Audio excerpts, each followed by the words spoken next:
Turma, hoje então nós vamos conversar sobre a constituição do crédito tributário do fato gerador à cobrança. Tivemos uma lei complementar que trouxe um impacto recente, uma alteração na lei complementar, que trouxe mudanças de prazos no processo administrativo tributário, processo fiscal tributário administrativo.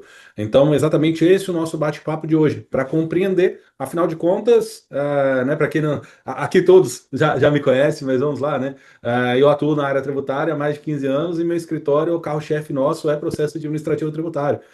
Por mais que eu também seja advogado, tenho como carro-chefe o administrativo tributário. Então, se eu tenho como carro-chefe administrativo tributário, a gente tem que entender todo o trâmite do processo administrativo. Muitas das vezes, inclusive, é onde nós encontramos as possibilidades de reconhecimento de nulidade e etc. Então, vamos mapear isso daqui através da alteração do prazo. Teve uma alteração recente no prazo, antes, nós sabemos que estamos falando de três esferas, né? Administrativo municipal, estadual, federal. Com perdão da palavra e o que eu vou utilizar aqui, mas antes era uma bagunça o processo administrativo tributário. E aí veio a lei complementar com a ideia do quê? De reformular e unificar questões de prazos. Então, é isso que nós falaremos aqui, olhando para a constituição do crédito tributário, a constituição da dívida fiscal, desde o fato gerador até a cobrança tributária, que supostamente até a execução. Né? Quando eu falo em cobrança tributária, eu posso estar falando em execução, mas não necessariamente todos os créditos tributários devidamente constituídos são executados.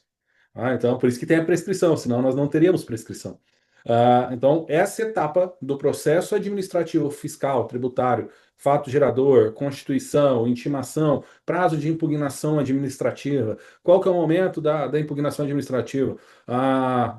Suspende ou não suspende a exigibilidade do crédito tributário na fase administrativa? Essa fase administrativa é somente quando estamos, né, fazendo um paralelo aqui no âmbito da Receita Federal, Receita Estadual, Receita Municipal, ou não é válido para as procuradorias também. Então, sobre tudo isso que nós vamos conversar nesse encontro hoje de noite, tá? Então, vamos iniciar esse encontro e aí a temática separada, em decorrência dessa alteração legal no início do ano de 2026, dessa lei complementar que regulamentou prazos unificados no âmbito nacional, Vai é para sobre isso que baixo. nós vamos conversar, tá? O som tá baixo? Ouvi alguém falar assim, tá. Não, beleza, que eu ouvi baixo aqui, eu já me preocupei se o som estava baixo ou não, mas tá todo mundo ok, som ok, áudio ok, né? Beleza? Então tá. Então vamos lá, pessoal. Então, marquem aí, façam as anotações de vocês, já começando, Lei Complementar 227 de 2026. É a lei complementar que unificou os prazos fiscais administrativos. Então, o momento da impugnação administrativa, qual é o prazo unificado para os três entes federativos, né? Qual é o prazo, os 30 dias ali sendo obedecidos, a contagem do prazo em dias úteis, não mais em dias corridos, que era uma questão, para quem é um pouco mais antigo aí vai lembrar, que antes da mudança para o CPC de 2015, Código de Processo Civil, para quem é contador também vai começar a entender um pouco disso. Tá? Fala aqui por ser das duas áreas, tanto como contador como também como advogado. Então, por isso que eu falo isso com vocês, tá? Então, olhando esse mapeamento, a Lei Complementar 227 de 2026 trouxe impacto para a nossa prática tributária. O ano de 2026 começou com tudo. Né? O ano de 2026 começou com tudo. Primeiro ano da transição da reforma tributária, muito se falando da reforma tributária, prática tributária com a reforma tributária e etc. E aí veio a Lei do Devedor Contumaz, que regulamentou aqueles, né, devedores corriqueiros. Aí vem lei complementar que altera prazo de processo administrativo fiscal. E a parte boa para quem atua na área tributária, qual é? Aqui todos estão precisando de pessoas e profissionais que atuam no mercado tributário. Por quê? Por conta dessas dúvidas. Né? E aí, automaticamente, nós estamos aí, ó. Eu estou vendo o rosto de alguns aqui que nesse início de ano já bateu recorde de cliente em 3 meses, 2 meses, né? Não vamos falar três, que estamos entrando em março ainda. Mas já bateu recorde, nunca fez tanto cliente como fez em 2 meses no ano inteiro. Não é nem. Ah lá, em um mês, ah lá, em um mês. Então, assim, e até tem a honra, inclusive, de ser minha mentorada também. Então, mentorada individual, inclusive. Então, é um prazer contribuir, mas todos aqui podem conseguir esse mesmo resultado. É extremamente possível. Inclusive, depois eu quero, no final, eu quero que você fale, porque eu lembro que no ano passado, quando você chegou, você estava, será mesmo? Será que eu vou conseguir ter esse. No final eu falo, porque o negócio comigo foi transformador. E essa é uma realidade, né? É uma realidade que o mercado proporciona, o mercado tributário nos proporciona isso. Então, vamos falar aqui sobre esses impactos. Afinal de contas, com as mudanças legais, os impactos na prática surgem, porque as dúvidas vêm. E aí, quando as dúvidas vêm, precisam dos profissionais. E aí é onde nós temos que estar preparados para esses clientes. Beleza? Então, dando sequência. Análise prática e impactos da Lei Complementar 227. Lógico, eu preciso fazer uma introdução na linha do tempo. Por que que eu tenho que fazer uma introdução prática na linha do tempo? Até para nivelar um pouco mais de conceitos aqui, importantes. O crédito tributário, ele não nasce só quando o cliente está sendo executado, ou quando o cliente tem uma CDA inscrita em dívida ativa, ou quando o cliente recebe o protesto. Talvez para o cliente sim, mentira, porque ele já sabe já, mas assim, o cliente, muitas das vezes, ele só nos procura quando ele já está com o protesto, né? Chegou a cartinha de protesto, negativou o nome dele, aí ele olha e fala assim, meu Deus, eu tenho uma dívida tributária e preciso de você. Aí você olha e fala, e você já sabia? Não, não sabia, meu contador nunca me contou. É mentira também, porque ele já sabia, ele só estava deixando de lado, tá? Eu vou defender um pouco os contadores aqui, porque a culpa é sempre do contador, mas nem sempre é. A culpa para o cliente sempre é do contador, mas na prática nem sempre é. Então eu vou fazer uma defesa aos contadores nesse sentido também. Beleza? Porque é mais fácil culpar o próximo do que desculpar, né? Então, os clientes eles culpam mais os outros do que ele mesmo. Só que muitas das vezes quem não colocou no preço do produto ou do serviço o tributo que deveria ter sido pago foi o próprio contribuinte. Ele que é o dono do negócio, né? Então, mas voltando aqui e analisando. Linha do tempo. Linha do tempo do crédito tributário. Então, olhando a linha do tempo do crédito tributário. Fato gerador. Quando que é o fato gerador? Ele vem e surge quando tem uma lei previamente constituída que define o que vai ocasionar o fato em si, o ato em si, que vai surgir a obrigação tributária. Então vamos aqui, ó, fato gerador. Vamos pensar em hipótese de incidência. Tá, dá para visualizar ali que eu anotei o HI? Tá, É. beleza. HI, hipótese de incidência, tá? Hipótese de incidência é quando a lei apresenta um fato que gera uma obrigação tributária.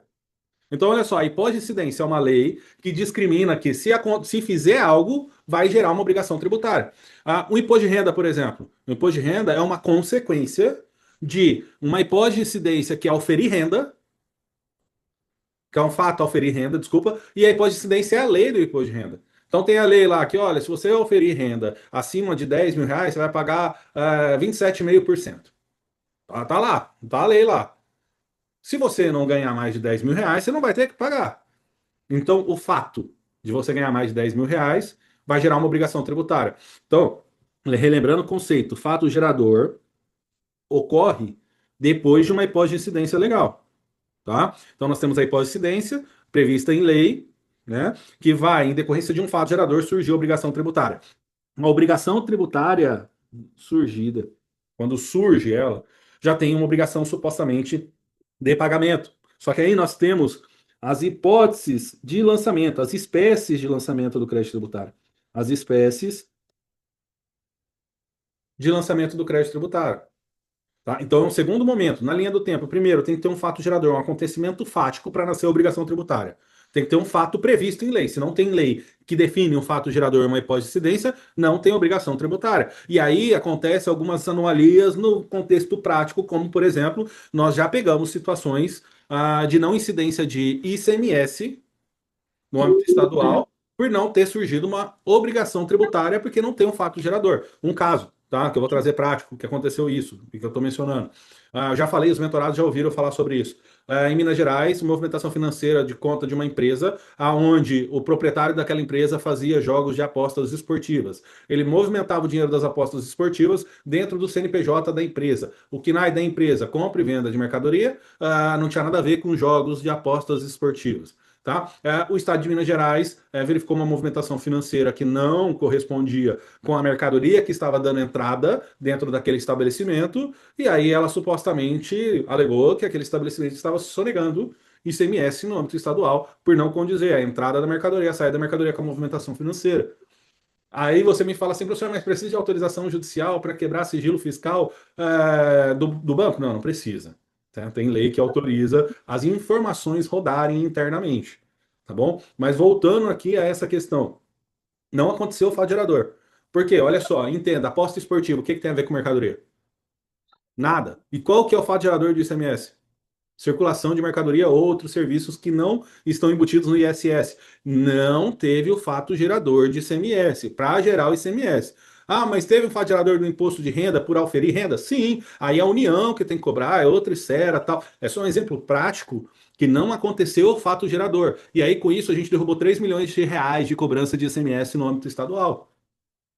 3 milhões de reais de uma dívida fiscal que estava sendo executada que não deveria ter sido existido porque não existiu fato gerador. Conceito básico do direito tributário.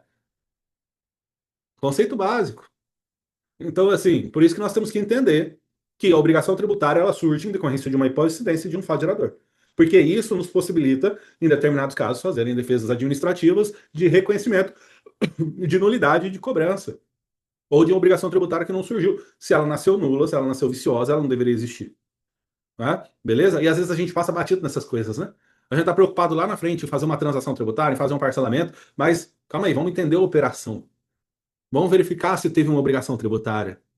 Vamos verificar do que surgiu essa obrigação tributária. Eu adoro entrar numa reunião com um cliente. Hoje de tarde eu fiz alguns, cara. Minha agenda hoje foi. A minha esposa, até minha esposa estava com dó de mim hoje. Eu falei assim, nossa, que maravilha. Não, brincadeira. Mas hoje à tarde teve uma reunião com um cliente. E aí os clientes ficam assim, pô, mas por que você está me perguntando isso? Mas por que você está me perguntando isso? Por que você está tentando entender tudo da operação? Eu falei, ó, você quer esconder do fisco? Você esconde o que você quiser, mas de mim você não pode esconder. Porque daí daqui a pouco eu começo a mexer aqui, faço puxo aqui uma questão, aí vou lá fazer uma alteração de capacidade de pagamento, aí vou fazer uma defesa assim, e aí você escondeu de mim, quem vai ser prejudicado é você. Então você me conta tudo. Aí eu começo a perguntar, você tem patrimônio? O que que foi? Da onde que surgiu? Qual que é o fluxo de caixa? Qual que é, não sei o que. A pessoa olha para mim e fala, pô, mas você está querendo saber tudo que meu contador sabe? Eu falei, mas você está me contratando por causa disso, inclusive. Então você precisa me passar essas informações. Para quê? Porque isso pode ser motivo de defesa de nulidade por ausência de algum contexto que não fecha. Tá? Então, fato gerador, lançamento. As espécies de lançamento do crédito tributário, nós temos três modalidades. Eu não vou ficar voltando todos em conceitos aqui, tá? Até porque senão vai ficar chatão. O negócio é prático. Então, eu não vou ficar voltando detalhe por detalhe em conceito aqui. Beleza? Mas nós temos três modalidades e espécies de lançamento do crédito tributário. Essa é só a linha do tempo para nós entendermos o contexto da aula. Tá? Então, lançamento. Depois do lançamento do crédito tributário, tem a fase da impugnação administrativa. Aí vem a questão do prazo da lei complementar que eu mencionei anteriormente. Por quê? Porque nós tivemos uma lei complementar que unificou o prazo a nível nacional das impugnações administrativas na esfera tributária. Impugnação administrativa é diferente de defesa administrativa. Ah, professor, não é a mesma coisa. Não, não é, gente. Não é, tá? Defesa administrativa, manifestação administrativa e impugnação administrativa são situações distintas. São momentos distintos, tá? Impugnação administrativa, de acordo com o CTN, de acordo com as leis tributárias, impugnação administrativa, ela ocorre após a notificação prévia do contribuinte, depois do lançamento do crédito tributário. Isso é antes de ser inscrito o débito em dívida ativa. É uma fase prévia da constituição do crédito tributário, da constituição definitiva do crédito tributário. Essa é a fase da impugnação administrativa. Só para entendermos os momentos e a linha do tempo dos momentos processuais que nós estamos mencionando. Tá? A Receita Federal. Receita Federal do Brasil. Procuradoria Geral da Fazenda Nacional. Secretaria de Fazenda Estadual. Procuradoria Geral do Estado, a PGE. Tá? Aí no município, cada município dá um nome, mas vamos lá. Vamos, Secretaria de Fazenda Municipal, só para deixar grosso modo. Mas aonde fica o fiscal de tributos municipais, tá? Para quem talvez já conheça essa nomenclatura de fiscal de tributos municipais, mas eu vou colocar aqui: Secretaria de Fazenda Municipal. Procuradoria Geral do município. Inclusive, tem mentorados nossos que são procuradores geral do município, do estado e da PGFN, tá? Então, depois vocês dão uma olhada lá no grupo da mentoria, às vezes vocês vão encontrar um procurador lá, beleza? São três, inclusive, um de cada esfera. Mas não dá mole, não. Deixa os caras lá ficar pensando um pouquinho também. Se ele tiver aí, ele já deve estar rachando aí atrás ouvindo eu falar isso. Mas beleza. Olha só, Secretaria de Fazenda Municipal, Estadual, Federal. É, são momentos, são órgãos supostamente distintos, todos pertencem ao Estado. Mas é importante que nós possamos entender esses momentos distintos para que vejamos o que estamos falando de impugnação administrativa. Isso é importante. Por quê? Porque a impugnação administrativa, ela é dentro, de acordo com o CTN, de acordo com as leis tributárias, a impugnação na fase administrativa é dentro desses órgãos, é dentro da Receita Federal do Brasil, é dentro da Secretaria de Fazenda Estadual, é dentro da Secretaria de Fazenda Municipal ou semelhantes, tá? Então, essa fase prévia de impugnação administrativa, ela é feita após o lançamento do crédito tributário. Após o lançamento, o contribuinte ele precisa ser notificado para, se quiser, impugnar o crédito tributário administrativo no prazo de 30 dias úteis. 30 dias úteis. Antes não era assim, tá? 30 dias úteis, agora de acordo com a lei complementar. Então aqui, 30 dias úteis. Antes, era 30 dias. 30 dias no federal, às vezes 15 dias no municipal, às vezes 10 dias no municipal, às vezes 10 dias no estadual, às vezes 20 dias no estadual, às vezes 21 dias no outro estado, às vezes 25 no outro estado. E era assim, era uma bagunça. Nós temos mais de 5 mil municípios, cada município estava legislando da forma que bem queria, e aí e não era útil, tá? Era dia corrido. Aí veio a lei complementar, olhou e falou assim: calma aí, meu amigo, é o seguinte, todo mundo agora vai obedecer 30 dias úteis. Independente se é município X, Y, Z, H, tal, não tô nem aí. Todo mundo agora tem que obedecer a lei complementar. Só trouxe uma sensatez, né? Digamos assim, né? É uma sensatez nesse momento ser 30 dias úteis. Se não obedecido, isso pode causar nulidade lá na frente? Claro, claro. A partir do momento da lei complementar tem que ser obedecido esse prazo. E por que que a gente tem que saber disso? Porque nós temos que jogar com a regra do jogo embaixo do nosso braço. Se não for obedecido, é causa de nulidade do crédito tributário lá na frente. Por isso que é importante, 30 dias úteis. O contribuinte ele tem que ser notificado? Tem. Ele tem que ser notificado. Aonde que tem que constar essas informações? Processo administrativo tributário. Tá? Então vamos lá. 30 dias úteis. Após essa fase da impugnação administrativa prévia, se impugnado, se apresentado dentro dos 30 dias úteis, de forma administrativa nesse momento, é automaticamente suspensa a exigibilidade do crédito tributário de acordo com o CTN, o Código Tributário Nacional. Professor, quem que pode fazer essa impugnação administrativa tributária prévia? Contador pode? Pode. Advogado pode? Pode. Quem pode? Todo mundo que for lá no nome do contribuinte fazer uma impugnação pode, tá? Agora tem Secretaria de Fazenda que vai olhar e falar assim: não, mas você tem que ser contador, está registrado, não sei o quê. Ah, mas não sei o quê, não. Mas vai lá e faz. Se tiver alguma briga contra isso, você tem onde recorrer contra isso também, tá? Aí você vai lá fazer a impugnação administrativa prévia. Depois da decisão quanto a essa impugnação administrativa prévia, depois desse momento, aí vai vir a decisão. Se você não tiver uma impugnação, vai automaticamente ser reconhecido e inscrito, constituído definitivamente o crédito tributário e a inscrição em dívida ativa. Nessa linha do tempo, nessa progressividade, após a fase da impugnação administrativa, se impugnado, vai ficar com com a exigibilidade do crédito tributário suspensa até a decisão definitiva administrativa. Se não deferido a impugnação administrativa, vai ser inscrito o débito em dívida ativa. Beleza? Vai ser constituído definitivamente o crédito tributário. A lei complementar trouxe um prazo máximo entre esse momento de impugnação e a inscrição definitiva. Essa mesma lei complementar trouxe um prazo máximo. Nós já vamos entender mais à frente sobre essa questão. Só que eu estou mostrando nessa linha do tempo para a gente desenhar ela e compreender o que, que eu vou apresentar depois para vocês, tá? Para relembrar onde está cada etapa. Ok, passou esse momento da impugnação administrativa, foi definitivamente inscrita, foi formada o título executivo extrajudicial, a famosa CDA.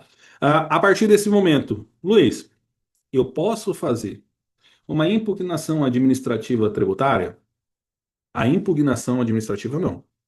Mas você pode fazer um pedido administrativo tributário em defesa do contribuinte? Pode, só muda a nomenclatura. Aonde que você vai fazer? Dentro das procuradorias. Por quê? Porque esse crédito ele já foi definitivamente constituído. Ele já está no âmbito das procuradorias. Tem um prazo agora que precisa ser obedecido quando entra na procuradoria até o momento da execução. Até o momento de se executar e ir para o âmbito judiciário. Agora tem um prazo de 60 dias. Tá? Mas, dependente dessa questão, que aí nós vamos verificar daqui a pouco, a partir do momento que está definitivamente constituído, formação do título executivo extrajudicial, que é a CDA, de acordo com a lei das execuções fiscais, nós precisamos compreender que eu posso fazer pedido administrativo nas procuradorias? Você pode? Sim, você pode. Mas, Luína, você pode. Na verdade, na minha visão, você não pode, você deve. Essa é a minha opinião. Isso é o que eu faço. Eu não posso, eu devo fazer. Tá? E até eu estava falando sobre isso hoje também. Todo dia eu falo, né? Porque eu vivo disso, todo dia eu falo sobre isso. Então, assim, todo dia eu falo quase a mesma coisa. Todo mundo ouve eu falar a mesma coisa. Minha equipe, até minha esposa, ela deve pensar, eu sonhando, eu devo falar. Eu não sei. Mas o que que eu tava falando para ela lá hoje? Eu olhei para ela, ela me perguntou uma situação. Ela, na verdade, ela veio no escritório de tarde, porque ela sabia que eu não ia voltar tão cedo. Ela veio no escritório de tarde. E aí ela viu eu falando com uma pessoa.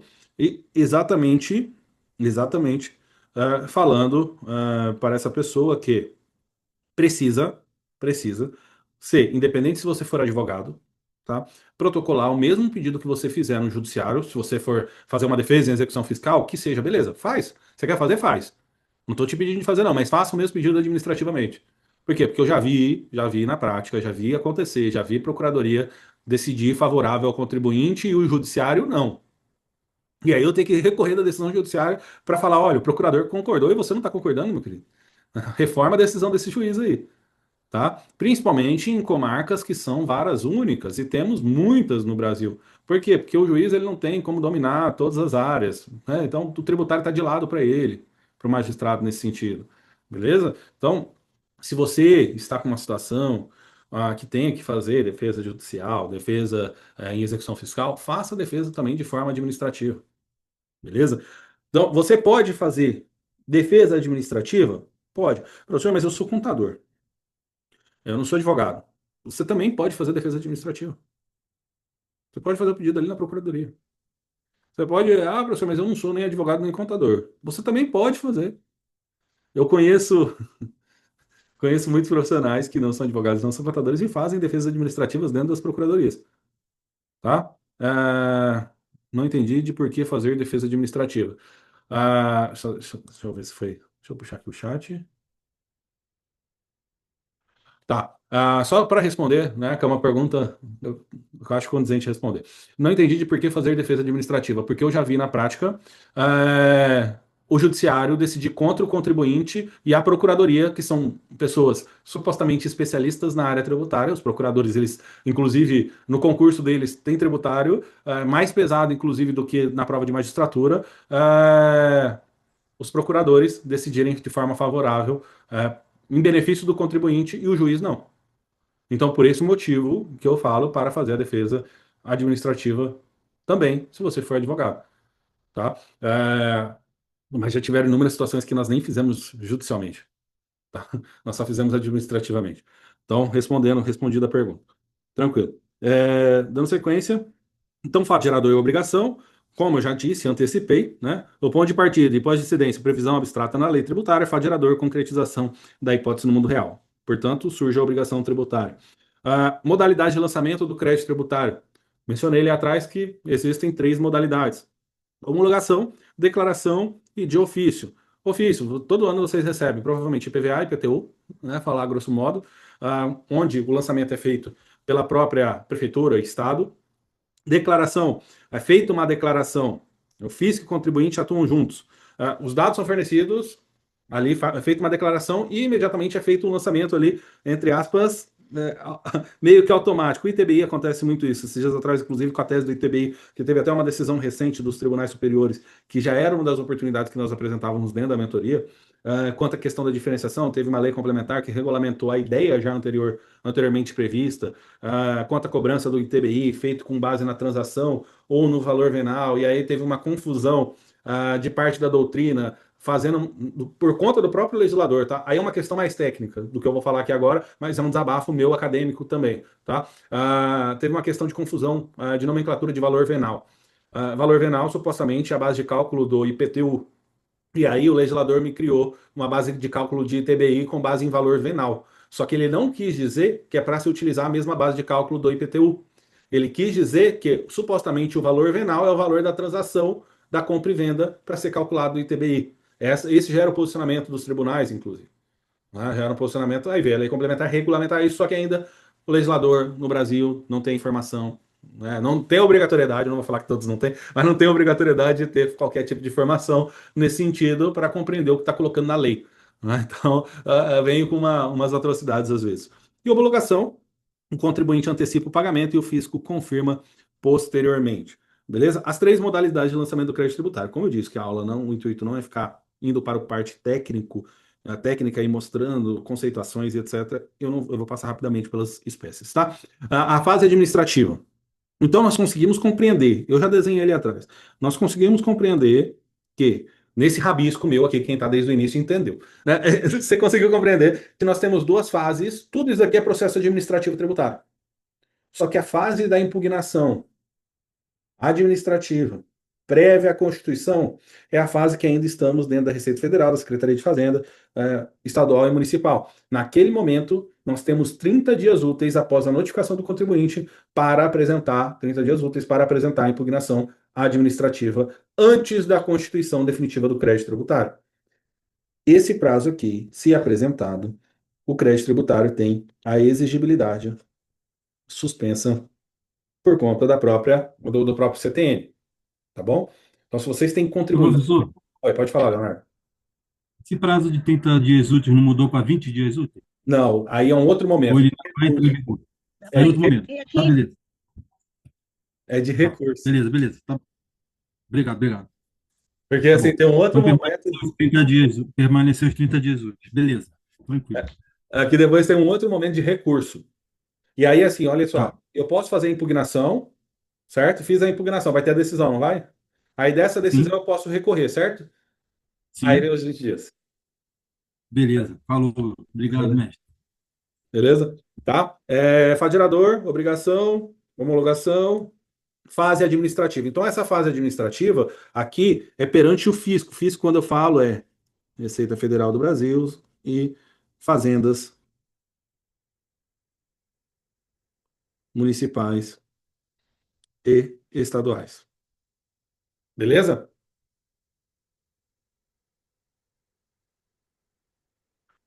A lei complementar está no início da aula. Também, vamos lá. Mas já volto ali, vamos lá. Aqui, ó. Lei complementar 227 de 2026. Tá? Marco Antônio, respondendo sua pergunta. A unificação nacional para impugnação e recursos em todos os entes, nessa fase prévia, tá? 30 dias úteis. O efeito é suspensivo. De acordo com o artigo 151, inciso 3 do CTN, já repeti isso algumas vezes aqui, é só mostrando agora os artigos. 151, inciso 3 do CTN, na fase da impugnação prévia, dentro dos 30 dias úteis, quando impugnado, você tem a suspensão da exigibilidade do crédito tributário. Fim da disparidade entre municípios, estados e União. Beleza?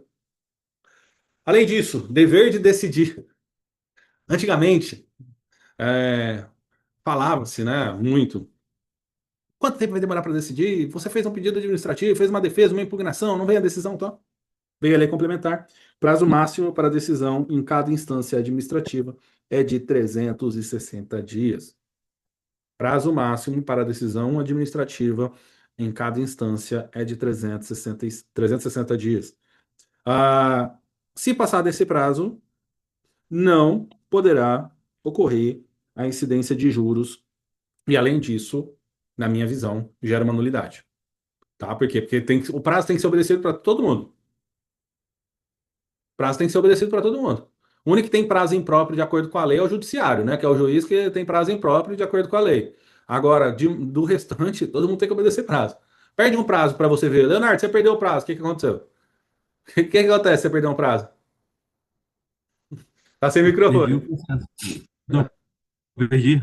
Perdeu o prazo e perdeu a oportunidade. Perdeu. Se, de repente, até perdeu o processo. Então, assim, aí só para nós que é válido isso daí. Então, assim, na minha visão, é o que eu estou falando. Para o ente administrativo, ele não é prazo impróprio, então tem que ser obedecido. Esse é o posicionamento. Só que isso Professor, aí na mas teoria, né, mesmo? agora, outra coisa. Aí você vai. Não, mas você vai me olhar e vai falar assim, professor, isso daí é na teoria. Realmente, a teoria, a lei complementar saiu agora, vamos ver a prática ainda. Ainda nós vamos ter Vamos um. ver a prática disso aí. Vamos ver a prática. Aí vai É, entrar a incidência da questão intercorrente. Porque exato. até agora não vale, né? Então, Certo, tudo assim, bem. a prática que vai dizer, e eu concordo, é a mesma coisa que eu falo da reforma tributária. Pô, a gente tem um monte de coisa na reforma tributária, mas é o dia a dia da prática nos próximos anos, ao longo da transição, que vai nos mostrar se vai ser efetivo ou não vai. Com certeza, Então, é isso mesmo. a teoria é uma coisa, a prática é outra. E a prática aqui, a gente vai entender se esse prazo vai ser impróprio ou não. E é o que os tribunais vão decidir também, porque eu tenho. O primeiro cliente que surgir com base na lei complementar que não obedeceu o prazo, eu vou fazer pedido. Tô nem aí. E se for necessário recorrer, eu vou recorrer. Até onde for necessário recorrer. Até ter a primeira Esse prazo, decisão e falar assim, não tem. Aí eu falar, lascou agora. e esse prazo é STJ, né?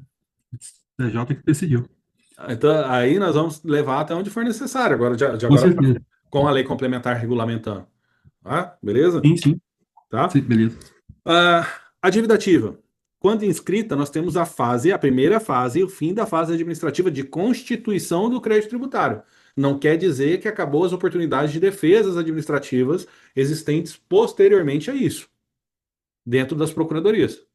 Tá? Então, no fim da fase administrativa, processo administrativo concluído, sem pagamento ou recurso, automaticamente ele vai ser inscrito, vai ser gerado o número de inscrição, e aí, a partir daquele momento, vai ser encaminhado para a Procuradoria, para que a Procuradoria possa executar, possa cobrar. Ah, tem um prazo? Tem um prazo. Tem um prazo agora que eu já vou mostrar para você, mas tem um prazo agora entre o momento da inscrição e o momento da execução. Ela tem que dar uma margem de dias ali para o contribuinte decidir o que ele vai querer fazer. Se ele vai querer pagar, se ele vai querer parcelar, se ele vai querer transacionar, antes de ser executado. Então agora tem isso também. E isso é bom para nós? Muito bom, cara. Porque a gente tem um tempo ali para trabalhar antes de ter o contribuinte sofrendo uma execução, tá? Então nos dá uma margem ali, beleza? Então, controle da legalidade e revisão dos atos pela Procuradoria é feito quando chega a CDA e constituído o crédito, a Procuradoria validou, tá? Transforma o débito em título executivo líquido e certo. Presunção relativa, não é absoluta. O que que isso significa? Significa que se nós demonstrarmos, mesmo na Procuradoria, que tem uma ilegalidade naquela constituição do crédito tributário, ou que tem uma ilegalidade de juros, multa, abusividade, ausência de processo administrativo prévio e etc. Se nós demonstrarmos essas ilegalidades, você derruba a dívida. Porque a presunção não é absoluta, ela é relativa. Ela pode ser relativizada, tá bom? Dentro desse panorama, agora nós entramos dentro da fase da Procuradoria.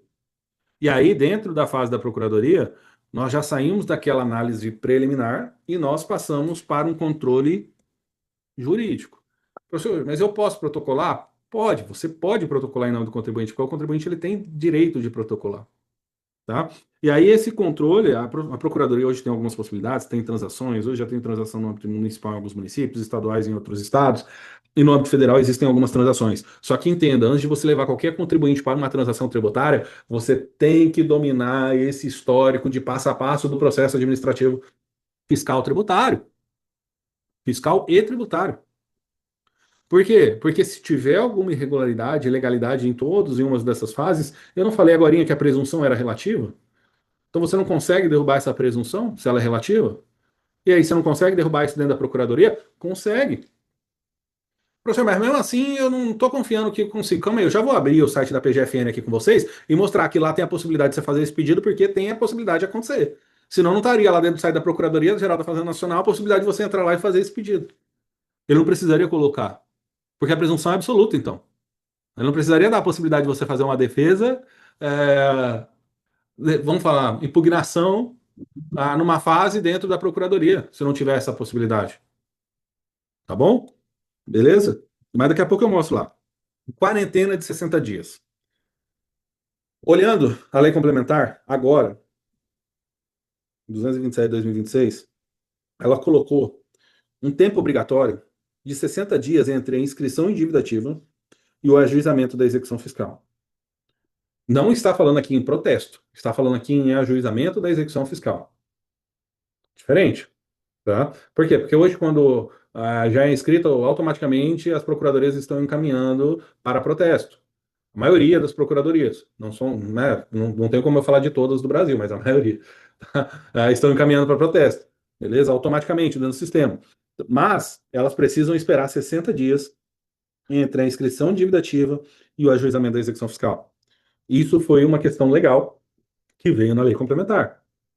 Este aqui, para quem está pensando em uma transação tributária, é o momento ideal para estruturar essa transação tributária nesse prazo de 60 dias. fazer alteração de capacidade de pagamento, se tiver mais dívida dentro da Receita, transferir essas dívidas da Receita para a Procuradoria. Se tiver que fazer uma defesa, um pedido, fazer dentro desse prazo. Esse é o momento ideal. Por quê? Porque depois disso o cliente ele pode ser executado. Ele pode sofrer uma execução fiscal. Antes, o que que acontecia? Em 10, 15 dias, supostamente, eles teriam que estar executando. Eles poderiam estar executando, né? Nem sempre o sistema estava catando, mas tinha essa questão. Hoje ele precisa obrigatoriamente esperar esses 60 dias. E se não for obedecido esses 60 dias? Tem nulidade. Tem nulidade. E aí que está o barato, o jogo. Aí que está deixa eu pensar o termo que eu vou usar. Mas aí que está a chave do faturamento dentro da área tributária. Sim, quando o prazo não está discriminando dias úteis, infelizmente são dias corridos.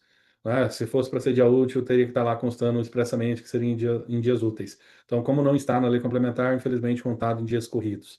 Infelizmente, mas atentem-se a isso. Porque se tem CDA, se tem execução, verifique quando foi distribuída essa execução. A prática a gente vai ver daqui uns dias como que isso vai funcionar, lógico. Mas vamos fazer um raciocínio aqui. Você tem 60 dias, de acordo com a lei complementar, entre a data da inscrição e a possibilidade de execução fiscal. Se foi executado antes desses 60 dias, esse crédito tributário, na minha humilde opinião, estava com a exigibilidade suspensa por determinação legal que expressamente trouxe o prazo de 60 dias de suspensão nesse período. Correto? Essa é a minha opinião, analisando de forma teórica, tá? Ainda as práticas, ainda a gente precisa ver um caso desse. Se executado, tiver uma execução fiscal nesse tempo, na minha visão, esse título não é exequível, porque ele deveria estar suspenso. Se o título, se o título não é exequível, se o título não pode ser exigido, a execução fiscal é nula. Se a execução fiscal é nula, é cabível a exceção de pré-executividade e honorários comerciais.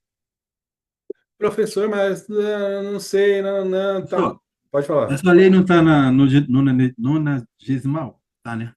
Tá, mas só que assim, os 90 dias dela, para obedecer os 90 dias, primeiro dia vai acabar. Tá quase. Já Segundo, está acabando. Tá acabando. segundo, que ela vai contar a partir das inscrições que entrarem no momento da eficácia dela. Vai ter que entrar agora ou a partir do momento da eficácia? Da eficácia. Da eficácia. Da Beleza. eficácia. Por isso que eu estou fazendo essa aula hoje, que vai ser Sim, agora ao longo do mês de março.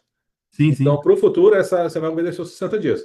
Por isso que eu deixei os 60 dias por último ainda. O restante eu entendo que já tem que ser obedecido, porque Sim. já era uma questão jurisprudencial. Mas está muito rápido agora, professor. Você olha o processo hoje, olha, 10 dias depois ele está. Mas é por conta disso, por conta dessas questões, dessas O físico tem que necessidades. acelerar agora, porque antigamente ele dormia, né, no processo. Exato. Hoje me falaram de um processo de 2003, vieram falar comigo. De um processo administrativo de 2003, não é uma execução fiscal. É um processo administrativo de 2003, que ainda não tem decisão. Eu olhei e falei assim, que absurdo, só 23 anos. Hum. Pois é. 2003, tá? Não é 2013, é 2003, 2003. Eu olhei e falei assim, nossa. Eu pensando assim, tinha scan naquela época de digitalizar. Quando que digitalizaram isso daí? Porque em 2003 a Apple não tinha nem lançado os aparelhos tecnológicos em 2003. Tinha tido o iPod, eu acho que é iPad, alguma coisa assim ainda naquela época. Para quem é mais velho, ele tá lembrando, tá? Vem na memória. Para quem é Fax, fax. para quem é mais novo, nem sabe o que eu tô falando aqui, mas a vida foi assim um dia. Professor, deixa eu fazer Oi, uma pergunta aqui rapidinho. claro. Na impugnação, na fase administrativa lá, né, na Receita, Uhum. se o contribuinte foi notificado, né, ele tem um prazo de 30 dias e ele faz a impugnação. Só que o fisco sai, acabou, ele nunca mais se manifesta. Tem prescrição intercorrente aí, não tem? Se o fisco não se manifestar, Na verdade, eu entendo que ele fica tem. inerte Tá, vamos lá. Na fase administrativa prévia, antes da constituição definitiva do crédito antes da tributário. constituição definitiva. Beleza. Ele ficou sem andamento, qualquer andamento? Não, não teve nenhuma manifestação do fisco. Tá. Ele notificou, o contribuinte impugnou, pronto. Aí ele Aham, lançou isso em 2005. Em aham. 2024, escreveu em dívida ativa. Eu falei, ô, para. Mas não é prescrição intercorrente. Eu colocaria decadência. Decadência. Decadência entre o fato gerador e a constituição definitiva Porque do crédito tributário. eu pensei na prescrição pelo seguinte, porque na notificação ele não está, a notificação não dá em cunho de. Notificação diferente de citação. Eu sei, mas na notificação ele não. É porque ele notificou por causa de. O que que aconteceu? Mas a interrupção do prazo, respondendo a sua pergunta, eu já estou entendendo essa pergunta, já vou responder ela também. A interrupção do prazo só existe para prescrição, não para decadência. Não, interrupção só para prescrição, Não para decadência, por isso que eu falo não para decadência, decadência. porque ali ainda não teve a constituição definitiva do crédito tributário. Então, Mas esse ato de. Quanto tempo você falou? Quantos anos? 2006. O Só que processo ele aí não foi o pode durar o imposto de processo renda administrativo. que ele notificou, porque tinha uma situação que a cliente colocou um recibo, entendeu? Uhum. E ele notificou em cima desse recibo. Só que teve a impugnação e ele não se manifestou mais. Ele sumiu, foi embora. Então, assim, mas ó, vamos lá. Aí eu que coloquei prescrição intercorrente. E às Tá. vezes deu. Aí, ó, você vai reclamar? Eu não vou reclamar, mas Não, assim, às ó, vezes eu deu.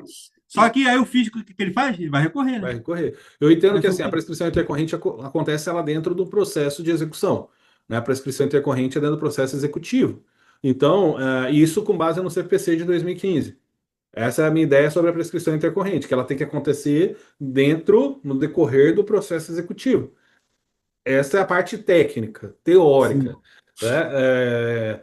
Olhando esse aspecto, nós tínhamos que ter uma execução para acontecer a prescrição intercorrente. Porque, na verdade, o fisco glosou os recibos. Se ele glosou, aí o contribuinte impugnou. Só que o Hum. fisco, depois, ele sumiu. Uhum. Pô, 10 anos depois o fisco aparece e escreve em dívida ativa? Do nada? Por isso que na minha visão tem uma decadência. Não tem a decadência. Beleza, mestre, beleza. Mas assim, o direito do contribuinte ele existe. Eu só mudaria o instituto. Eu não daria prescrição intercorrente. Eu Sem daria decadência. decadência. Ah, mas já tem uma execução fiscal que dura de 2006 até 2026, mais de 20 anos praticamente, não teve andamento, aí eu entendo que tem prescrição intercorrente. Sim, para mim teve tudo, decadência e prescrição. O que teve foi Quer dizer, não há de absurdo. falar em prescrição se não teve decadência, né? Mas vamos lá. Execução fiscal. Então, a cobrança judicial acontece pela execução fiscal, baseada na Lei 6.830 de 80, petição inicial instruída com a CDA. A citação é para pagamento de 5 dias, ou garantia, embargos da execução em 30 dias. Né? E aí a exceção de pré-executividade. Tá? Isso daqui já é numa fase executiva. Beleza? Então, o que eu queria falar com vocês hoje era a importância desses prazos, né, da lei complementar, das alterações dos prazos administrativos, dos momentos das impugnações dos prazos administrativos. Então, nós temos um momento, voltando ao meu desenho lá inicial, na linha do tempo, nós temos um momento da impugnação administrativa antes da inscrição e o momento da defesa administrativa após inscrição. Tá? E aí, professor, mas professor, meu querido professor, eu não sei, eu não sei. Calma aí, só deixa eu passar para o último. Eu não sei como identificar qual é desses momentos dentro da prática. Deixa eu abrir uma coisa aqui com vocês, enquanto isso, e aí eu vou aproveitar e deixando para perguntas aí também, tá? Para quem quiser fazer pergunta, enquanto isso. Fala, professor, tudo bom? Só Só... queria saber se tem prazo da impugnação administrativa, findada a impugnação, o tempo de impugnação, para fazer a inscrição à Constituição do Crédito. Existe um prazo entre a impugnação e a Constituição do Crédito? Hoje, agora foi determinado que qualquer impugnação administrativa feita precisa ter uma Não, não. decisão definitiva em Não, 360 dias. não, passada a fase da impugnação. Não foi impugnado. Eu quero Tá. saber se, para a inscrição dessa fase, até a inscrição, existe um prazo para eles inscreverem? Tá. Você tem que começar a contar desde o fato gerador, o momento decadencial. Tá. Tá, o prazo decadencial, porque até a Constituição Definitiva do Crédito Tributário tem o prazo decadencial de 5 anos que precisa ser obedecido. Tá. Então eles Beleza? não têm um prazo, é só a gente vai Já está pela contando, decadência já ali está no caso. correndo o Tá, prazo entendi. decadencial. Tá, Tá? perfeito, perfeito. Perfeito. Beleza? Então, só deixa eu abrir uma coisa aqui, mas pode, se alguém mais tiver alguma pergunta, fica à vontade, tá?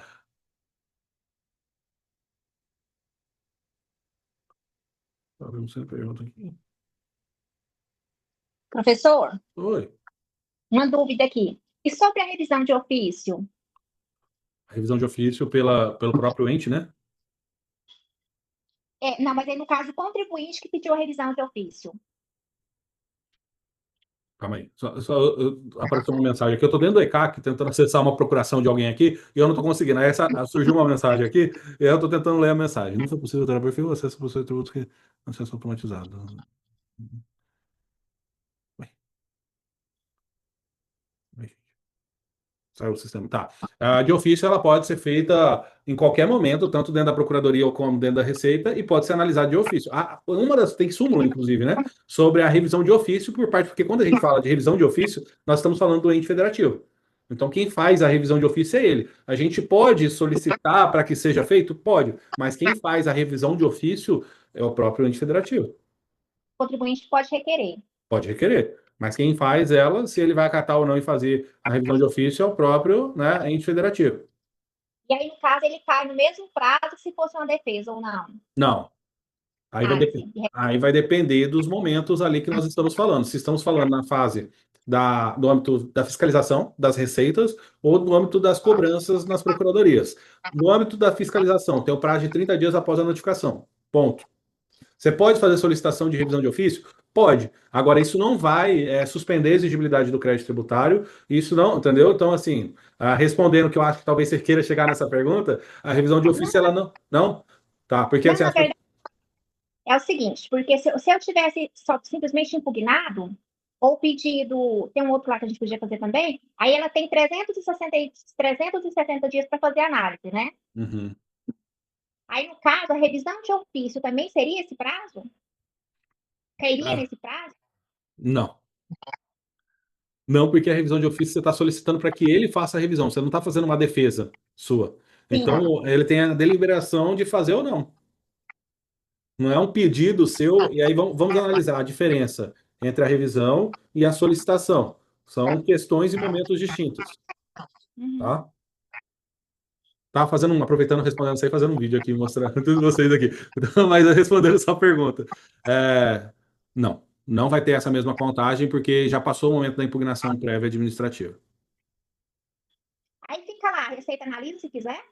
Aí você vou te falar, vou fazer mesmo panorama. Tá contando prazo decadencial. Tá na fase da Receita ou já foi para Procuradoria? Não. Aí eu fiz o pedido, são alguns processos, só 2 foi aceito a documentação para ir para análise. Teve outros que não foram aceitos, nada. E agora foi para a Procuradoria. Aí na Procuradoria, eu vou juntar a defesa novamente. Mas lá na Receita, eles não manifestaram ainda. Teve processo que não aconteceu nada e teve processo que já foi recebido e está para despacho, para análise, no caso. Perfeito, tá. Mas não teve nenhum que teve decisão ainda? Não, teve um caso que eles pediram, é como se fosse uma reabertura de auditoria. Ele manifestou como se tivesse voltado lá atrás no prazo que a empresa perdeu e pediu para juntar, para pagar ou para que juntasse a documentação que foi pedido lá atrás. Uhum. Aí, né, a gente solicitou, que é referente a um processo desse. Entendi. Provavelmente esse daí, nesse caso aí, esse específico que você está mencionando, vai ser acatado. Mas o que eu fiz? Aí eu fui nesse específico que aconteceu isso e pedi o apensamento dos outros. Ah, Entendeu? Mas ele não foi decidido ainda não, também não. Não estou tá, mas esperando. isso tem muito tempo? Não, tem 30 dias. Tá tranquilo ainda. Mas aí agora, aí alguns foram para a PGFN, aí na PGFN eu vou juntar a defesa do mesmo jeito, com toda a documentação, né? Uhum. O que você acha? Também? Ali você vai fazer um pedido também. Ó, Isso. vamos entender aqui, só para entender os momentos, tá? Vou compartilhar aqui os momentos distintos. Professor, só uma dúvida, só mais essa. Aí, no caso, lá na Procuradoria, qual que é o pedido que eu faço? Não é impugnação, é defesa somente? Eu já vou te Nome do... mostrar. Já vou te mostrar. É exatamente isso que eu vou mostrar agora aqui. Estamos aqui dentro do ECAC no âmbito da Receita Federal. Beleza? Essa é a fase fiscalizatória, tá? A fase prévia. Antes do débito ser inscrito em dívida ativa, a questão federal. Só tem o microfone dando retorno, só deixa eu ver aqui. Bom, acho que agora parou. Tá. Então, nós estamos aqui na fase da Receita, da fiscalização prévia, beleza? Aqui, quando o contribuinte está no prazo de impugnação, vai chegar aqui na Caixa de Correios a notificação para que ele responda dentro do prazo. Beleza? Então vai aparecer aqui para que ele possa responder. Comunica a aplicação de multa por não recolhimento e aí vai ser aberto o prazo para ele responder. Beleza. Fase prévia fiscalização. Os 30 dias úteis obedecidos aqui para fazer essa defesa prévia. Se feita, protocolada no e-process ali, você fez essa defesa, vai ser analisada a exigibilidade do crédito tributário, vai ficar suspensa no decorrer desse prazo. Ok? Passamos essa informação. Agora nós vamos para a PGFN, que aí é o outro momento após a constituição definitiva do crédito tributário. A tela de vocês acompanharam? Só me dá um ok para eu saber se acompanhou a tela do Regularize ou se ficou no ECAC. Mudou a tela para vocês? Mudou? Eu falei para dar ok, mas eu não estava vendo. Então eu acho que eu tinha que ter falado, falo Mudou, ok. professor. Ah, tá. Eu acho que o erro foi meu. Eu tive que abrir a tela aqui. Me dá um ok, deve estar o pessoal assim para mim e eu lá tentando ouvir, mas vamos lá. Então, dentro do Regularize, né? Aqui, onde me perguntaram aqui agora, pedir revisão de dívida inscrita. Aqui você vai fazer o protocolo da dívida já inscrita e as solicitações administrativas referente a ela, tá? Mas aqui é a fase do débito, já em fase de eventual execução, porque aqui ainda não foi executado, mas a fase do débito que já está na fase de cobrança. Só 135 milhões. Quase nada. Então, assim, você vai entrar aqui, fazer pedidos administrativos de revisão de dívida escrita. Se não tivesse a possibilidade de você fazer solicitações administrativas no âmbito da PGFN, por que que teria essas possibilidades aqui dentro do sistema? Não existiria essas possibilidades dentro do sistema. Então, o sistema possibilita, ó, houve retificação ou erro no preenchimento da declaração. Houve vício que impede a inscrição em dívida ativa. Não sou responsável. Aquela questão ali que a colega mencionou, primeiro que uma parte veio para cá e ela pode caber uma retificação ou erro de preenchimento se ficou comprovado lá e não foi decidido no âmbito da Receita. Aqui no âmbito da Procuradoria. Suspende a exigibilidade do crédito tributário? Não, não suspende. Só a decisão administrativa disso que vai derrubar ou não parte do crédito tributário que está em discussão. Beleza? Alguém me O chamou? senhor apertou onde? O senhor foi na impugnação? É isso? Não, pedido de revisão de dívida escrita. Ah, pedido de revisão, beleza, tranquilo. Tá? Aqui também tem a impugnação, né? Aqui Impugnação. hoje os lugares, aproveitando já a oportunidade, se você quer pedir cópia do processo administrativo, você tem que vir em outros serviços. A cópia do processo administrativo é importante, toda inscrição tem que ter a cópia. Aí você faz a solicitação da cópia do processo administrativo para analisar toda essa regularidade do que nós conversamos até agora, para verificar se obedeceu toda essa regularidade. A alteração de capacidade de pagamento, já aproveitando, ó, mudou de local, veio aqui para baixo também, ó, em negociar a dívida, revisão de Capag, mudou para essa possibilidade aqui, tá? Para esse local layout. Antes era tudo junto aqui em outro serviço. Então mudou aqui para dentro de negociação. Tiveram algumas mudanças recentes dentro do sistema aqui de locais de protocolo, mas não mudou os objetivos, não mudou as possibilidades, não mudou nada disso, só mudou o layout. Beleza? Tá?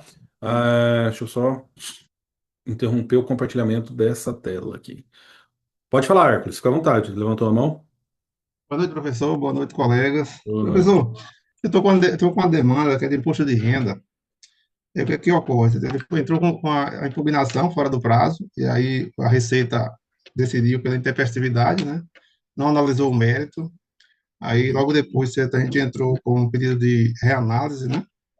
E esse pedido demorou muito, demorou 110 dias. Uhum. E aí, agora, o que ocorre? O processo voltou a andar, né? E foi distribuído certo, para revisão de ofício. Só que nesse período foi inscrito no CADIM, o- a dívida do contribuinte, entendeu? Uhum. E eu estou querendo fazer essa defesa no CADIM para pedir certo para suspender, tendo em vista, né, que o processo está em fase de revisão de ofício ainda. Uhum. Como é que o senhor acha que eu devo proceder? Só uma pergunta, teve obediência do prazo de 30 dias ou não? Não entendi essa parte. Ou se você falou e eu que não acompanhei, peço perdão. Não, não, na verdade foi após, foi proposta a impugnação fora do prazo de 30 dias. Entendi. E Porque aí, assim, a única questão legal que suspende a exigibilidade do crédito tributário de ofício seria dentro do prazo dos 30 dias.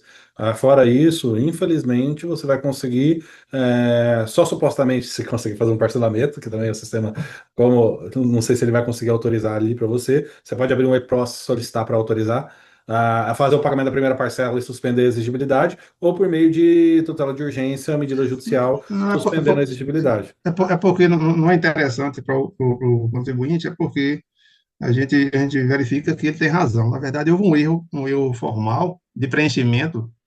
Ele pagou todas as parcelas, né? Ele parcelou lá em 2023, foi no calendário 2023. Ele parcelou oito parcelas. Quando chegou no final do ano, ele resolveu fazer uma retificadora para tirar um filho que estava no FIES, ia prejudicar o FIES. Ele tirou o filho, fez a retificadora, aí gerou ali um imposto a pagar de R$ 1.600. Ele pagou cota única.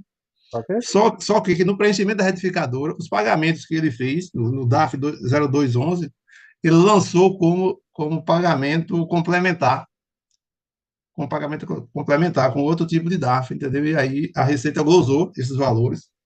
Só que ele pagou, né? Houve, na verdade, esse erro de preenchimento da retificadora.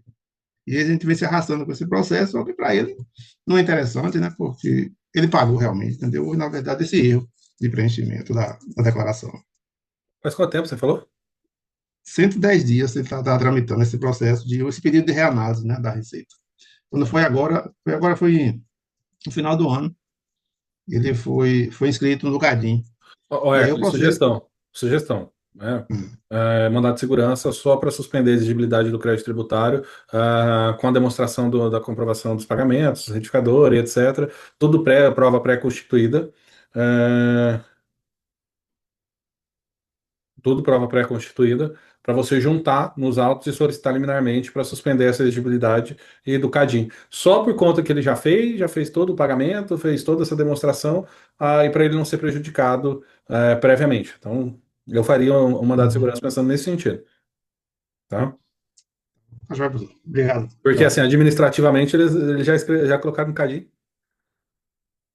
Então, aí é uma decisão Daqui a judicial. pouco ele não vai pagar, não vai resolver, porque teve 5 dias para resolver, já passou esse prazo, aí certamente que pode vir a protesto, né? Esse valor.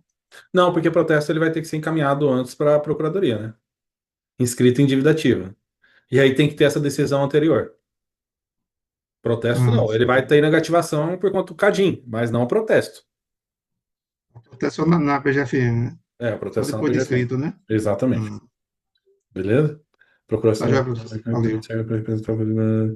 Você pode imprimir ela, tá, ô Dirley? Né? Se você imprimir ela, ela tem efeitos para representação. Tá bom? É, turma, é, compartilhei com vocês, quem ainda não segue as redes sociais está aí. Se tem alguém aqui que não seja nosso aluno, tem ali o material nosso de iniciação. A mentoria coletiva e tributário, tem muitos mentorados que estão aqui, inclusive a mentoria coletiva e tributário, ela você tem que hoje, né, hoje não, já tem um tempo já que a gente mudou a sistemática dela, por conta de priorizar os nossos mentorados. Você precisa passar por uma entrevista prévia, pré-qualificatória para entrar na mentoria coletiva e tributário. Então tem que marcar uma entrevista em equipe. Se alguém quiser entrar na mentoria e não é nosso mentorado ainda, na mentoria coletiva, não é nosso mentorado no evento tributário, manda uma mensagem no WhatsApp, esse WhatsApp QR Code, a maioria que tem o WhatsApp também manda uma mensagem, a gente conversa sobre. Quem não sabe, uma questão, só deixar uma observação, a gente tem a mentoria individual, temos alguns mentorados individuais aqui também, quem quiser conversar sobre a mentoria individual, também nos chame, que nós conversamos e apresentamos a mentoria individual. É feito pensando exatamente em cada um de vocês individualmente, estruturação, para ter esse momento, né, de estruturar o negócio, fazer com que vocês aumentem a captação e etc. Ah, Respondendo as perguntas ali, para cada dívida tem um processo administrativo. Precisa entrar no portal e pedir um por um, ou dá para pedir todos os processos administrativos de uma vez. Dentro do Regularize, a gente tem que pedir um por um. Essa é uma realidade, tá? Obrigado, Kenny. Obrigado. Essa é uma realidade. Eu falo isso porque eu acabei de compartilhar com vocês um processo nosso, uma dívida ali de mais 130 milhões. Quantas CDAs estão ali? Deixa eu ver se está aberto aqui ainda. Quantas CDAs estão ali? Está aberto aqui ainda. Deixa eu mostrar para vocês. Uh, 324 inscrições. São 324 processos administrativos para serem analisados. É, as grandes dívidas. Vocês lembram daquela frase do Homem-Aranha? Como que era a frase do Homem-Aranha lá? Com grandes poderes vem grandes responsabilidades? É essa frase, né? Exatamente. Então, com grandes dívidas vem grandes responsabilidades. Olha só, aqui a gente só tem que fazer. Cadê aqui?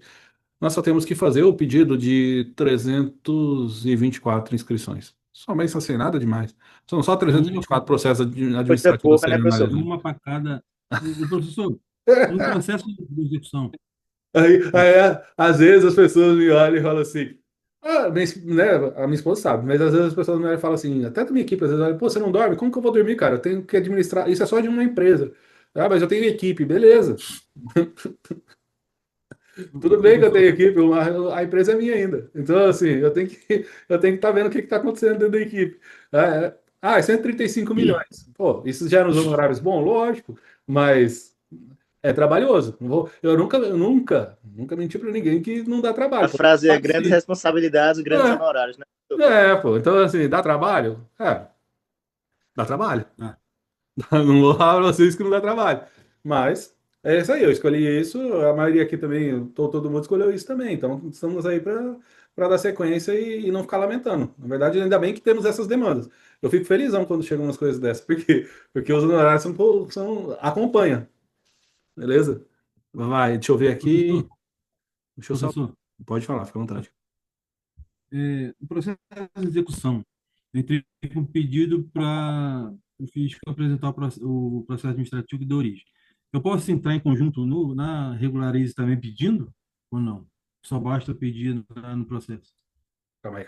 Vamos voltar à pergunta só para eu entender a pergunta, Léo. Vai, me refaça. Processo de execução, Uhum. né? Eu entrei com a petição pedindo processo administrativo. Eu posso entrar em conjunto no Regularize pedindo no processo de execução e pedindo administrativamente também, pelo Regularize, ou não? Na verdade, você vai até na execução fiscal, por exemplo. Se você for fazer um embargo de execução fiscal, beleza. Agora, se você fizer uma EPE, você vai Não, ter sem dor base. Não é só pedindo o processo na petição simples, na execução. Eu posso fazer junto na Regularize a ou não? procuradora. Você deve, na verdade, solicitar aqui administrativamente antes de fazer a defesa no judiciário. Vamos fazer a defesa lá? Mas se Por quê? aí tiver no prazo de 5 dias, o cliente não tem dinheiro para embargar, eu peço o processo administrativo. Entenda, você pode Eu até fazer pedi. essa solicitação, só que depende do juiz. Que você pegar o tribunal que você pegar, ele vai olhar e falar assim: a liquidez, o título executivo Não, extrajudicial, esse é ele, exatamente, ele está fazendo isso. ele tem Aí eu vou presunção. entrar pelo. Ele tem presunção, então Ele fala, automaticamente, meu exatamente. querido, se você quer impugnar, você não vem me pedir a cópia do processo administrativo, não. Você vem me mostrar aqui o que que você já quer demonstrar, porque a única peça cabível dentro da execução fiscal, sem garantir o juízo por meio de embargos de execução, é a exceção de pré-executividade. Então, cadê a prova pré-constituída desse fato? Eu estou falando assim, Né, pode ser que alguns juízes vão na sua? Pode, a prática é prática, cara. vai para trás. Vai ter juiz que pode ir na sua, não vou te falar ao contrário, não. Só A que pergunta é se eu faço os dois, né? Posso fazer os dois. pode. Ué, Pode. O não então, você já beleza. tem, pô. O não você Não já já tem. tem? O não já tem. Beleza. Beleza? Ah, Iago então, levantou a beleza. mão? Iago levantou a mão? Boa noite, professor. Tudo bem? Aqui eu estou com a internet meio ruim, tá me ouvindo? Tô. Professor, a gente fala muito do DPE, da decadência, da prescrição, e eu entendo que esse é um assunto que gera muita dúvida, né? Ainda mais, pelo menos, para a galera mais iniciante. Só que eu, eu, pelo menos, vejo assim, quando a gente pega um pouquinho de experiência, isso fica meio que automático, e a grande dificuldade começa a ser quando não existe nada disso, e você não tem muito o que fazer, entre aspas, né? Não tem, aí que vem a grande questão. Como gerir como em sede de embargos, por exemplo. Pouco a gente fala pouco assim, de embargos à execução. Como gerir esse passivo onde às vezes não tem decadência, não tem prescrição, ou não tem uma nulidade administrativa? Como gerir esse passivo? Como gerir esse passivo quando chega um cliente para você com a conta prestes a ser bloqueada, e ele não tem como garantir o juiz para você fazer o embargo de execução fiscal, ou não está mais nem no prazo para fazer o embargo de execução fiscal, falando de Não, forma mais podemos técnica, partir, falando de podemos forma partir mais. desse princípio, que está no prazo, que às vezes até o pessoal vem perguntar, eu falo de seguro garantia, de seguro fiança, aí o pessoal ainda, pô, o que é isso? O pessoal acha que tem que dar dinheiro. E qual é a parte prática disso? Tá, a parte prática disso, olhando o mercado prático e o que você vai fazer. Pensando que não está mais no prazo, passou o cliente, até porque se ele está para ser bloqueado, ele já está no prazo ainda, mas vamos analisar, o cliente não tem garantia, não tem como, ele não tem, ele está negativado, ele não, as grandes até conseguem, tá? O seguro e etc. Mas o pequeno não consegue, né? Olhando para a maioria das execuções fiscais, grosso modo. Para gerir esse passivo fiscal, você tem duas saídas. Fazer uma exceção de pré-executividade, arrumar a tese que você entenda que pelo menos o juiz vai parar e tentar analisar, Porque não adianta você sair colocando sem pé sem cabeça. Por quê? Porque na hora que vem uma exceção de pré-executividade, na prática, a maioria dos juízes, se tem alguma, pelo menos alguma, faz alguma cócegas na cabeça dele de falar assim, pô, Dan, deixa eu parar e analisar isso aqui com mais calma. Ele não, mas os assessores. E o que que ele vai fazer? Ele não vai determinar bloqueio enquanto ele não vai determinar nada disso. O que que ele vai fazer? Ele vai intimar o outro lado para se manifestar dentro da execução fiscal quanto à exceção de pré-executividade. E aí depois ele vai proferir a decisão quanto à exceção de pré-executividade. Isso são 4 a 6 meses aproximadamente, entre o prazo da intimação da fazenda, a manifestação da fazenda, o processo voltar concluído para o juiz decidir quanto à exceção de pré-executividade. O juiz decidindo da exceção de pré-executividade, ainda é cabível recurso. Você ainda pode recorrer da decisão quanto à exceção de pré-executividade. E nisso você vai ganhando prazo para fazer a gestão do passivo fiscal, pensando em execução fiscal. Tá? Então, estrategicamente, tem como, em alguns casos, você fazer isso? Tem como. Mesmo não cabível nenhuma nulidade? Sim. Aí vai depender mais de quem? Do outro lado. A maioria dos juízes garantistas no Brasil, eles olham e falam assim, não vou nem analisar. Eu vou intimar a procuradoria para se manifestar. Por quê? Porque ele também quer acelerar o andamento, ele não quer deixar o processo parado para ele ali. Então, às vezes é protocolada a exceção de pré-executividade, ele nem chega nele. O próprio serventuário, ele olha e fala assim, não, intima a fazenda para ela se manifestar da IPE. Ele nem sabe o que está escrito ali. Aconteceu comigo, professor. Eu fiz Ele nem aquilo sabe o que que está você escrito ali, disse, cara. que Isso é... para defender no judicial e no administrativo. Eu fui lá hoje e o assessor disse, ó, ele não sabia nem do que eu estava falando. Ele fez, eu já intimei a procuradoria, tinha de se manifestar, depois a gente vai analisar seu pedido. Exato. Então isso faz com que isso é prática, tá? Isso é, cara, ô Iago, você que é do Rio, isso daí você sabe que isso daí é jogo de cintura, cara, de você ganhar um tempo ali. Para quê? Para você administrar esse passivo e conseguir uma transação melhor, uma revisão de CAPAG, algumas outras questões ali, até mesmo, quem sabe para retirar de trava durante esse período. Por quê? Porque eu já vi situações de demorar 1 ano e meio para ser analisada uma exceção de pré-executividade, cara. 1 ano e meio. Então, sem recurso. Se você recorrer, ainda vai mais tempo. Porque você tem o duplo grau de jurisdição. O contraditório, pela defesa, você pode recorrer. E aí? Você vai até. Você pode demorar isso daí o tempo necessário para você poder levar esse cliente com uma transação. Beleza? Mas volta a dizer. Vai acontecer, vai dar certo em 100% dos casos? Vai acontecer. Desculpa.